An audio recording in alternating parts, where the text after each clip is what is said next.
Homeless woman saved a child from fire. Minutes later, the CEO millionaire came searching for her. The night sky glowed orange with smoke. Flames roared from the top floors of the old apartment building, painting the streets in flickering shades of chaos. People screamed, sirens wailed, and firefighters battled desperately to control the blaze. Among the panicked crowd stood a thin, disheveled woman wrapped in an oversized coat, her eyes wide with shock and fear. Her name was Anna, and she had nowhere else to go. For months, Anna had been living on the streets after losing her job and her apartment. Each day was a battle for survival, finding warmth, food, and the will to keep going.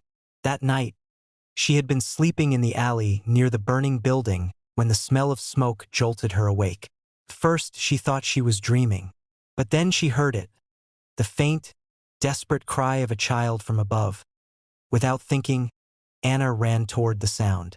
People shouted for her to stop, yelling that the building was too dangerous, but she didn't care.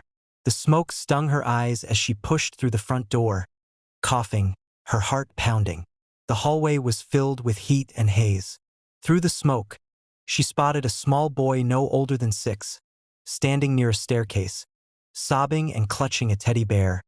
"Hey, hey, sweetheart, I've got you," Anna called out, her voice trembling but steady. The boy turned toward her, terrified. My mom, he cried. But Anna knew there was no time. The fire was spreading fast, swallowing the walls in angry flames.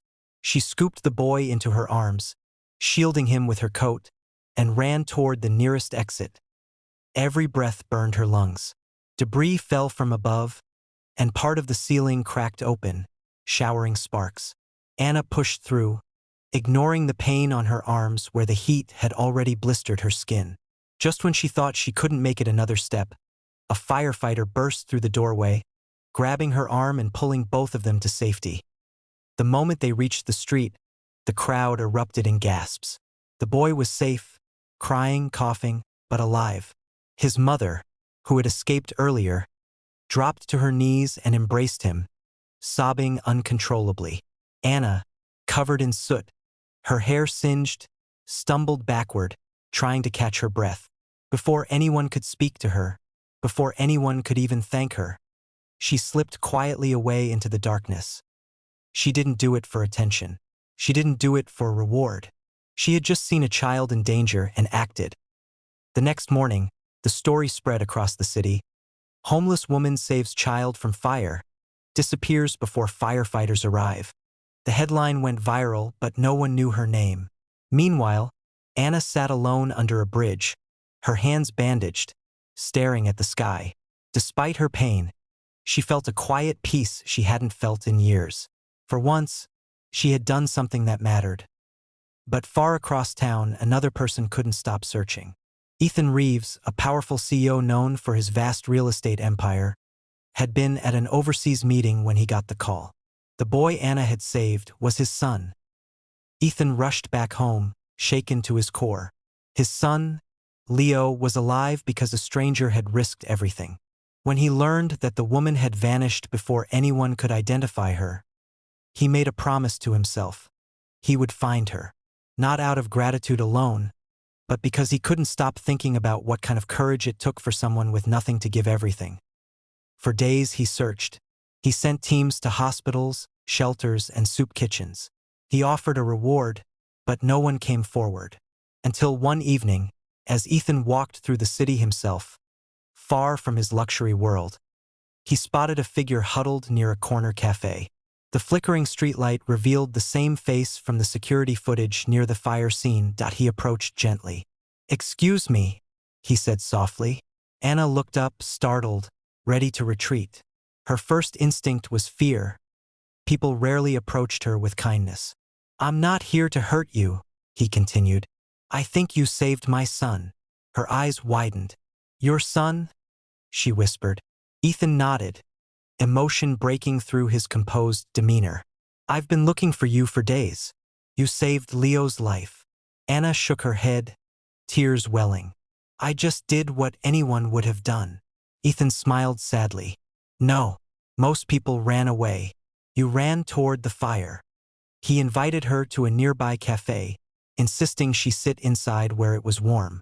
For the first time in months, Anna tasted hot coffee and real food.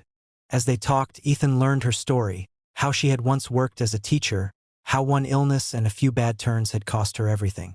Through it all, her dignity remained intact. Ethan was quiet for a long moment. Then he said something that would change her life forever. Anna, I want to help you. You didn't just save my son. You reminded me what humanity really looks like. Come work with me. Let's get you back on your feet. At first, Anna refused, embarrassed and overwhelmed. But Ethan insisted.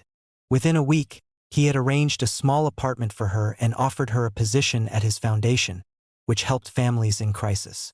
Slowly, Anna began to rebuild her life.